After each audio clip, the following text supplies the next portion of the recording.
Assalamualaikum warahmatullahi wabarakatuh. Sahabat muslim yang dirahmati Allah subhanahu wa ta'ala.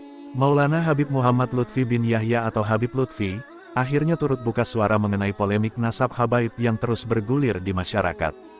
Dalam sebuah video yang beredar di media sosial, Kiai Imaduddin pernah memberikan pernyataan, bahwa di Indonesia tidak ada keturunan Nabi Muhammad SAW. Dalam video tersebut, dirinya juga menyinggung Habib Lutfi bin Yahya, yang dituding tidak pernah membaca kitab kuning, dan menyatakan bahwa Habib Lutfi hanyalah seorang penceramah. Termasuk Abah Lutfi tidak pernah membaca kitab kuning, yang ada hanya berceramah, kata Kiai Imaduddin Usman Al-Bantani dalam video yang beredar di media sosial. Juga selawatan, ceramah, termasuk Abah Lutfi, belum pernah saya melihat beliau baca kitab kuning, yang ada adalah ceramah. Maka kalau ketika ada yang nanya sama saya, Abah Lutfi itu ulama bukan? Bukan.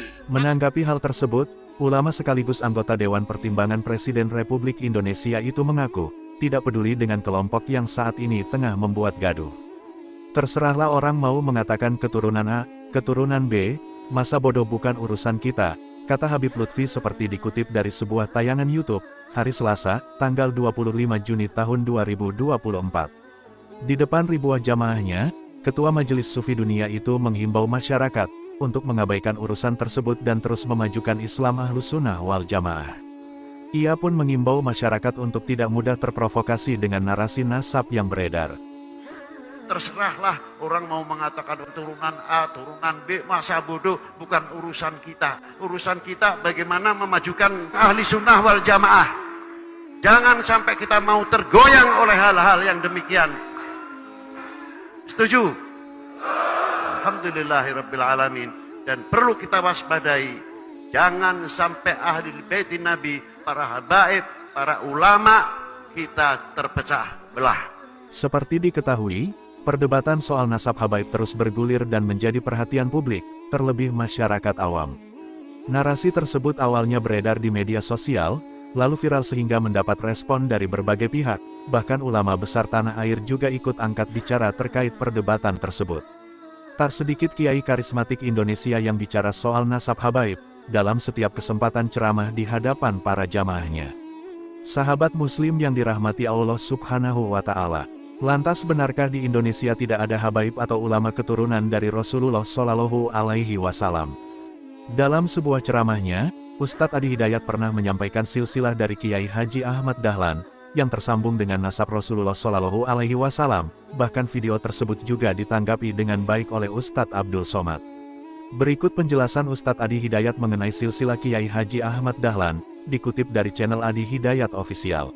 Kenapa Kiai Haji Hasyim Asy'ari mendirikan NU 31 Januari 1926? Karena merasa ketika Muhammadiyah sudah tampil 14 tahun sebelumnya, itu beliau melihat di NU itu nggak muncul-muncul ulamanya.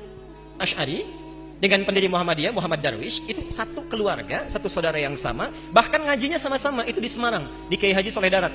Ya. Dia ada 3 orang, Muhammad Darwish, kemudian Hasyim Asy'ari, satu lagi itu kakek buyutnya Cak Nun, MH Ainun Najib. Ya. Cuma 2 ini yang menonjol, karena menonjol, bagus baca kitabnya, soleh orangnya, itu langsung diperintahkan pergi ke Mekah, diberikan kitab. Ya. Kalau kakek buyutnya MH Ainun Najib, itu cuma diberikan cincin pada saat itu. Saat berangkat ke Mekah, berguru di guru yang sama, namanya Syekh Ahmad Khatib dari Sambas. Dikenal dengan Syekh Ahmad Khatib As-Sambasi.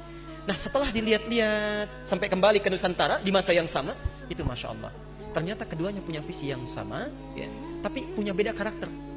Yang satu senang praktek, ya, namanya Muhammad Darwish, lantas pulang diganti nanti menjadi Ahmad Dahlan. Yang satu lagi senang menulis kitab. Nah, Hasyim Asy'ari ini menulis 19 kitab dalam hidupnya. Kami punya itu koleksinya, ada 19 kitab. Nah, sebelum beliau menulis dan mendirikan Nahdlatul Ulama itu, kayak aja Ahmad Dahlan kan senang praktek. Begitu pulang, menafsirkan surat Al-Ma'un, tidak tunggu nulis buku. Selesai kajian, buka pakaian luarnya, keluarkan uang yang dibawanya, sampaikan pada masyarakat, bikin rumah sakit, bikin pesantren, bikin sekolah, bikin macam-macam praktek. Hasyim Asy'ari mulai menulis. Saat meninggal Kiai Ahmad Dahlan 1924, difikirkan oleh beliau, ya, ini seorang sudah meninggal dunia, ulama belum bangkit. Maka ditulislah kemudian kitab baru yang menjadi landasan lahirnya ormas baru disebut dengan Nahdlatul Ulama. Yang ingin saya sampaikan, kedua-duanya ini ternyata satu garis nasab yang sama. Bertemu di Maulana Ishaq. Jadi kalau kita urutkan, maaf, Muhammad Hasyim Al-Asy'ari bin Abdul Wahid, bukan Kang Wahid yang ini ya, itu ada Gunawannya, ini lain.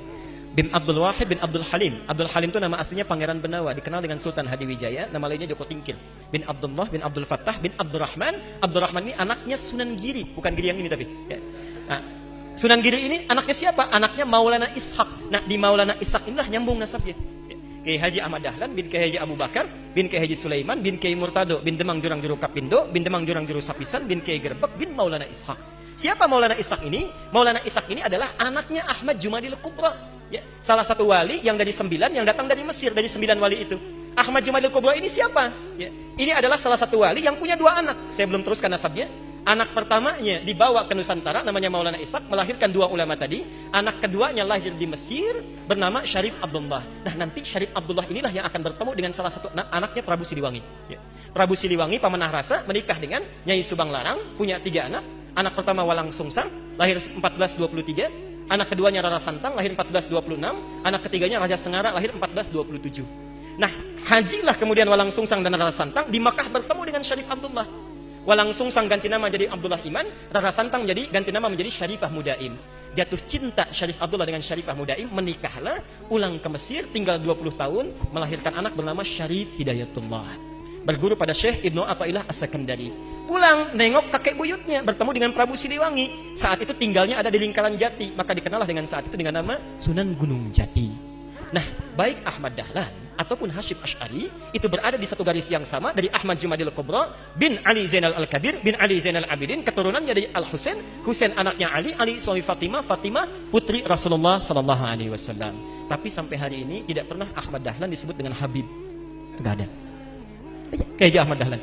Yang penting sikapnya seperti Nabi, tuturnya seperti Nabi, pandangannya seperti Nabi.